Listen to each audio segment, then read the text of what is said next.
ఛత్తీస్గఢ్, ఉత్తర ఒడిశా పరిసరాల్లో తీవ్ర వాయుగుండం కొనసాగుతూనే ఉంది. రాబోయే 24 గంటల్లో ఛత్తీస్గఢ్, మధ్యప్రదేశ్ మీదుగా ప్రయాణించే అవకాశం ఉంది.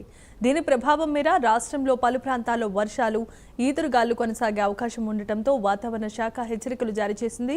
ఇక రాయలసీమలో గంటకు 40 నుంచి 50 కిలోమీటర్ల వేగంతో గాలులు వీచే ఛాన్స్ ఉండటంతో ప్రజలంతా అప్రమత్తంగా ఉండాలని అధికారులు సూచించారు.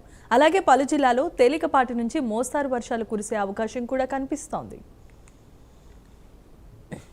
రైట్, ఇక ఈ వర్షాల నేపథ్యానికి సంబంధించిన మరిన్ని అప్డేట్స్ మా కరెస్పాండెంట్ శ్రీహరి అందిస్తారు. శ్రీహరి, ఛత్తీస్గఢ్ దానికి ఆనుకుని ఉత్తర ఒడిశా తీరంగా అయితే వాయుగుండం కదులుతుందని చెప్పని వాతావరణ శాఖ అయితే చెప్తుంది. అయితే దీంట్లో రాబోయే 24 గంటల్లో ఛత్తీస్గఢ్, ఆంధ్రప్రదేశ్, ఛత్తీస్గఢ్ తో పాటు మధ్యప్రదేశ్ మీదుగా ప్రయాణించే అవకాశం ఉందని చెప్పని విపత్తుల నిర్వహణ సంస్థ అయితే తెలుపుతున్న పరిస్థితి. దాంతో పాటు దీని ప్రభావం ఏదైతే ఉందో రాయలసీమ ప్రాంతంలో 40 నుంచి 50 కిలోమీటర్ల వేగంతో అయితే ఈదురుగాలు వేస్తాయని చెప్పని ప్రజలంతా కూడా అప్రమత్తంగా ఉండాలి. ఎలాంటి హోర్డింగ్స్ కానీ పెద్ద పెద్ద చెట్లు కింద కానీ వద్దని చెప్పని అయితే వాళ్ళు పలు సూచనలు అయితే చేస్తున్న పరిస్థితి. దాంతో పాటు ప్రధానంగా ఈ రోజు కనుక చూస్తున్నట్లయితే